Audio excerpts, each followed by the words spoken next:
అందరికీ జై గోవింద. ఈరోజు జన్మదినం సందర్భంగా స్వామివారి దర్శనం కోసం రావడం జరిగింది. గత సంవత్సరం కూడా జన్మదినం సందర్భంగా స్వామివారి దర్శించుకోవడం జరిగింది. ప్రతి ఒక్కరూ సుఖ సంతోషాలతో ఉండాలని చెప్పి, అందరి కష్టాలు తొలగిపోవాలని చెప్పి, ఒక ప్రశాంతమైన వాతావరణంలో జీవించాలని చెప్పి, ఈ దేశం కోసం, సనాతన ధర్మం కోసం, ఈ సమాజం కోసం అందరూ కలిసికట్టుగా ఉండాలని చెప్పి, ఎవరికి ఏ కష్టం వచ్చినా, ఏ ఆపద వచ్చినా ఈ ధర్మ పరిరక్షణలో ఒకరికొకరు చేదోడు వాదోడుగా ఉండాలని చెప్పి, ఆ శక్తిని, సామర్థ్యాన్ని, ఆ ఆలోచనను కల్పించాలని చెప్పి ఆ స్వామివారిని వేడుకోవడం జరిగింది. దాంతోపాటు ఒక శక్తివంతమైనటువంటి భారతదేశ నిర్మాణం కోసం, ఈ దేశ రక్షణ కోసం, ఈ దేశ అభివృద్ధి కోసం, ఈ దేశంలోని పేద ప్రజల సంక్షేమం కోసం అహర్నిశలు శ్రమిస్తున్నటువంటి ప్రియతమ నేత, దేశ ప్రధాని నరేంద్ర మోడీ గారికి నిండు నూరేళ్ళు ఆరోగ్యాలు ఇవ్వాలని చెప్పి, వారికి ఆ శక్తిని, సామర్థ్యాన్ని ఇంకా కల్పించాలని చెప్పి, వారికి ఎప్పుడు స్వామివారి యొక్క మంగళాశాసనాలు ఉండాలని చెప్పి ఆ స్వామివారిని వేడుకోవడం జరిగింది. దాంతోపాటు టీటీడీ సంబంధించి మా భానుప్రకాష్ గారు టీటీడీ బోర్డు మెంబర్గా ఉన్నారు. సరే, అనేక అంశాల మీద వారు మొదటి నుంచి కూడా గతంలో భారతీయ జనతా పార్టీ నాయకులు ఉన్నప్పుడు కూడా అనేక సమస్యల మీద ఫైట్ చేసినటువంటి అనుభవం వారికి ఉంది. ప్రశ్నించేటువంటి స్వత్వం మరి ఇప్పుడే వారికి కూడా జరిగింది. నాయుడు గారు కూడా నాకు చాలా దగ్గర మనిషి. వారి బ్లెస్సింగ్స్ కూడా గతం నుంచి ఎప్పుడు నాకు ఉంటా ఉంటాయి. నేను కూడా రిక్వెస్ట్ చేస్తా ఉన్నాను,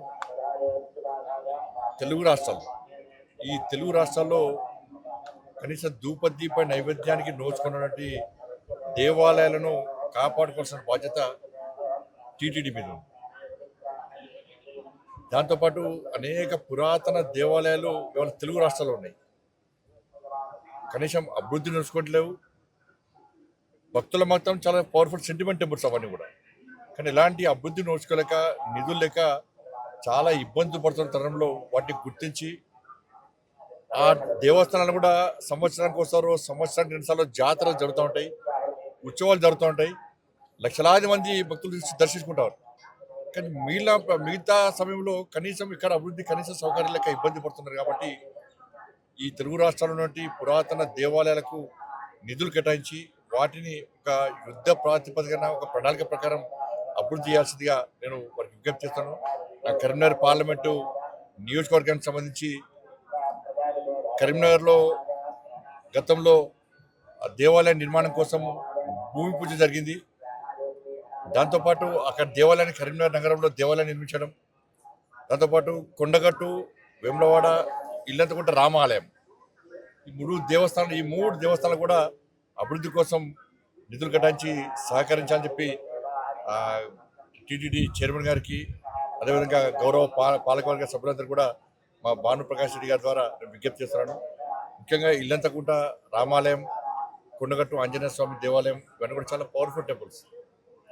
కాబట్టి ఆ నియోజకవర్గంలో ఉన్నటువంటి ఆ దేవాలయాన్ని కూడా నిధులు కేటాయించి కాపాడాలని మేము గుర్తు. ఎందుకంటే హిందువుల ఆస్తి.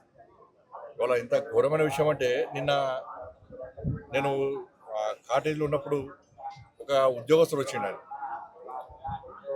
సార్, హిందువుల ఆస్తి, హిందువుల హక్కు తిరుమల తిరుపతి దేవస్థానం. ఇవాళ మనం కింద నుంచి పైకి స్వామివారిని దర్శించుకోవాలంటే ఇతర మతస్థులు కానీ, ఇతర దేశస్తులు కానీ ఒక డిక్లరేషన్ ఇచ్చి పైకి రావాల్సి వస్తుంది.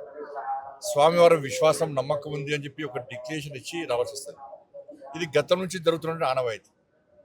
కానీ దురదృష్టవశాత్తు ఏంటంటే, టీటీడీ ఈ దేవస్థానంలో దాదాపు 1000 మందికి పైగా ఇతర మతస్థులు.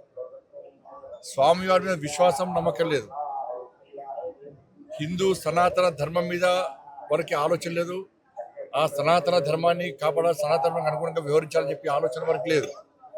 అటువంటి ఉద్యోగస్తులకు, అటువంటి వ్యక్తులకు టీటీడీలో ఉద్యోగాలు ఇవ్వడం ఏంది, వాళ్ళు ఇంకా కొనసాగించడం ఏంది? ఎప్పుడో ఒకసారి మార్పు జరగాలి. అరే, గతం నుంచి ఉన్నారు వాళ్ళు, మేము ఏం చేయలేమంటే అది చేతకాంతనం అవుతుంది. నేను భానుప్రకాష్ రెడ్డి గారు చెప్తున్నా, పాలక వర్గానికి నేను ఘాటుగా చెప్తున్నాను, ఇటువంటి పద్ధతి మంచిది కాదు.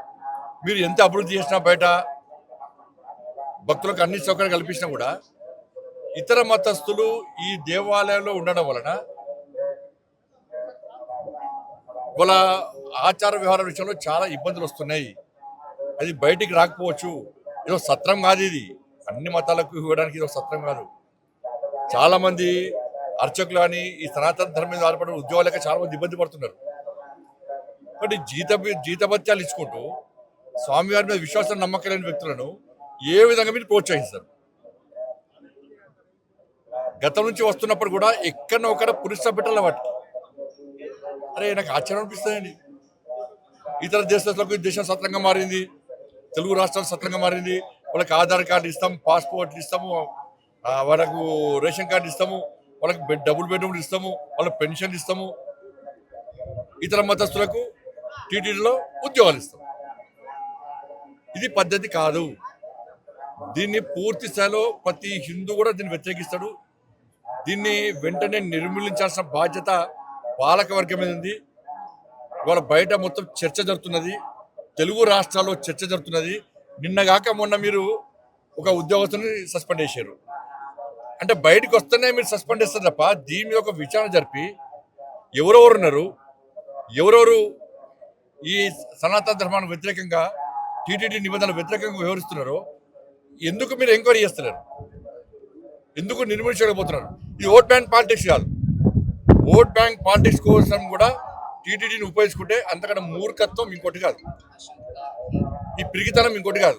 నేను దయచేసి మళ్ళీ విజ్ఞప్తి చేస్తున్నాను, ఇది ఏ ఒక్కరి ఆస్తి కాదు, ఇది హిందువుల ఆస్తి.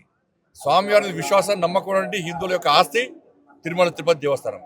అటువంటి ప్రాంతంలో ఇతర మతస్థులకు ఉద్యోగాలు ఇచ్చేటువంటి పరిస్థితి నుంచి బయటికి రావాలి. ఉన్న ఉద్యోగస్తులను వెంటనే తొలగించాల్సిన బాధ్యత వాళ్ళ టీటీడీ పాలక మండలి ఉన్నది. నిన్న మతము రెచ్చగొట్టడం కాదు, వాస్తవం. ఒక మసీద్కి వచ్చి చర్చి పోయి ఒక నామం పెట్టుకొని నేను పోతే నాకు ఉద్యోగం ఇస్తారా? నాకు రాణిస్తారా నేను? అరే మసీదులో చర్చిలో మాత్రం ఇతర హిందువులకు అవకాశాలు ఉన్నాయి. ఇదే సత్రం అయిదమన్నా ఇక్కడికి వస్తున్నాయా పైసలు ఆస్తి అంతా కూడా? ఎవరు ఆలోచన ఇది? ఎప్పుడు మారుతుంది? ఇంకా మారాల్సిన బాధ్యత, మార్చాల్సిన బాధ్యత ఉందా లేదా?